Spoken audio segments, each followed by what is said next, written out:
유통 전략을 통한 고객 가치 전달에 대한 발표 시작하도록 하겠습니다.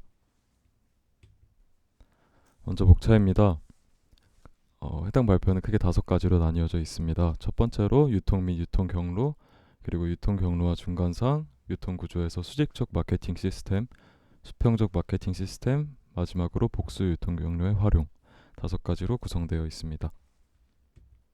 먼저 첫 번째로 유통입니다. 유통이란 마케팅 활동의 일환으로 자사의 제품이나 서비스를 어떤 유통 경로를 통해 시장이나 고객에게 제공할 것인가를 결정하고 새로운 시장 기회와 고객 가치를 창출하는 일련의 활동입니다.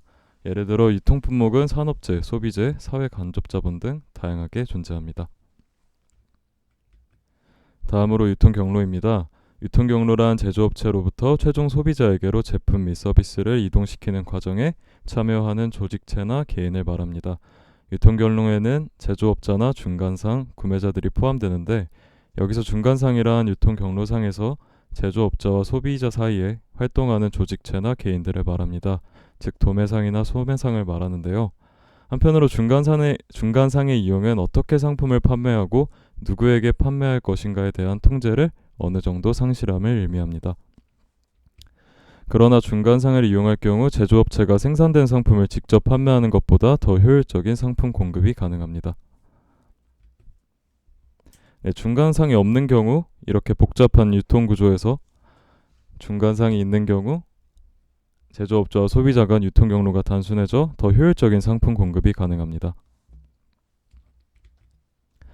다음으로 중간상 이용의 장점에서 첫 번째 장점은 제조업자는 중간상을 이용하여 거래의 경제성을 달성할 수 있다는 것인데요.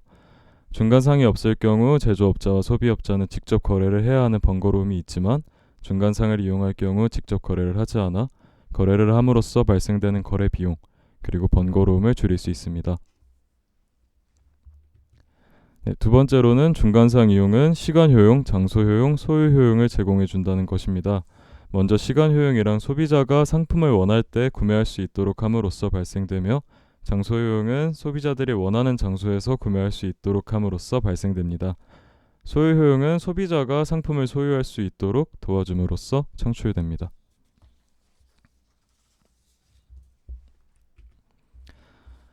다음으로 전통적 유통 경로 시스템의 한계인데요. 이렇게 중간상을 이용한 전통적 유통 경로 시스템은 한계점을 보였습니다. 각 경로 구성원은 자신의 경로 성과나 마케팅에만 관심을 가지고 다른 구성원들의 경로 성과나 마케팅에는 관심을 가지지 않습니다. 즉 전통적 유통 경로 구조적인 특성으로 인해 경로 구성원들 간의 결속력이 매우 약하다는 단점을 가지고 있습니다.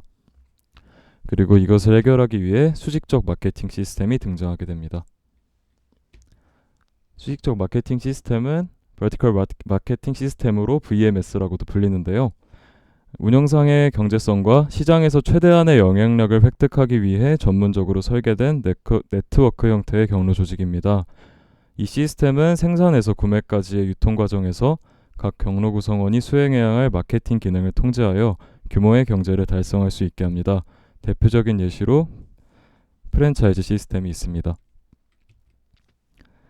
프랜차이즈 시스템이란 가맹본부가 가맹점에게 일정 기간 동안 특정 지역 내에서 자신들의 상표를 사용하여 제품이나 서비스를 판매할 수 있는 권한을 허가해주고 가맹점은 이에 대한 대가로 초기 가입비와 일정 비율 로열티를 지급하는 조직 체계입니다.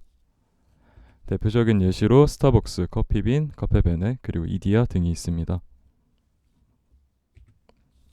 프랜차이즈 시스템은 가맹본부의 경우 많은 자본 투자 없이도 빠른 시간 안에 사업을 확대할 수 있습니다. 또한 가맹점은 인지도가 높은 상호와 효율적인 경영 기법 등을 이용하여 단기간에 높은 매출을 올릴 수 있을 뿐만 아니라 일정 영역 내에서 독점 영업권이 부여되므로 동일 점포와의 불필요한 경쟁을 피할 수 있다는 이점이 있습니다.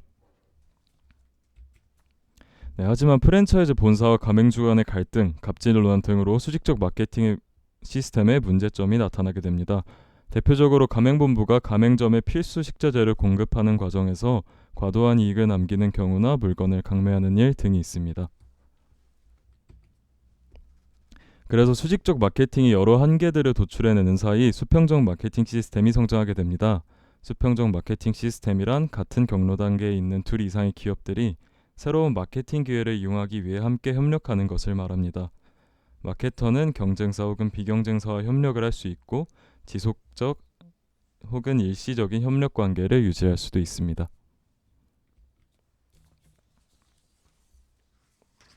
네, 대표적인 예시로 코카콜라와 일리가 있는데요. 코카콜라와 이탈리아 커피회사 일리가 협력해 캔커피를 개발하고 판매함으로써 각 기업이 가진 장점을 결합해 시너지를 창출합니다. 그림으로 보이는 것 같이 두 기업이 수직적 구조가 아닌 수평적 구조로 유통하는 마케팅 시스템입니다. 일리가 이탈리아에서 에스프레소 원액을 보내주면 코카콜라가 음료 형태로 만들어 편의점이나 마트에서 판매하는데요. 코카콜라로서는 커피 마니아들을 고객으로부터 흡수할 수 있고 일리는 코카콜라의 유통망을 이용할 수 있어서 두 회사 모두에게 이점을 제공합니다. 이외에도 화면에서 보이는 것과 같이 프라다와 LG가 제휴한 프라다폰, 프라다와 현대가 제휴한 프라다 제네시스 자동차 등이 있습니다. 또 다른 예시로 스타벅스와 동서식품입니다.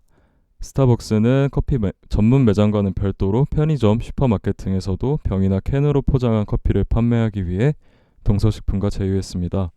스타벅스의 커피 전문 지식과 동서식품의 사업 경험을 통한 수평적 마케팅 시스템을 보여주는 대표적인 예시라고 할 수 있습니다. 네, 마지막으로 최근 복수 유통 경로의 활용을 통해 수익을 창출하는 기업이 많은데요. 과거에는 대부분의 기업들이 단일 시장에 판매하기 위해 하나의 유통 경로를 이용하였으나 최근 들어 시간 세분화가 가속화되고 다양한 유통 경로의 활용이 가능하게 됨에 따라 둘 이상의 마케팅 경로를 활용하는 복수 유통 경로를 채택하는 기업이 증가하고 있습니다. 예를 들어 삼성전자의 경우 독립소매상, 즉 백화점, 대리점, 할인점과 같은 독립소매상을 통해 자사의 개인용 컴퓨터를 판매하고 정부기관이나 학교 등의 대규모 조직체에 대해서는 자사의 영업사원을 통해 직접 판매하기도 합니다. 네, 최근 많은 기업들이 페이스북 페이지, 인스타그램 페이지와 같은 온라인 채널 유통을 활성화하면서 오프라인 채널과 온라인 채널을 모두 활용하는 복수 유통 경로 활용이 점점 일반화되고 있는 추세입니다. 이상으로 유통 구조에 대한 마케팅 관련 발표를 마치겠습니다. 감사합니다.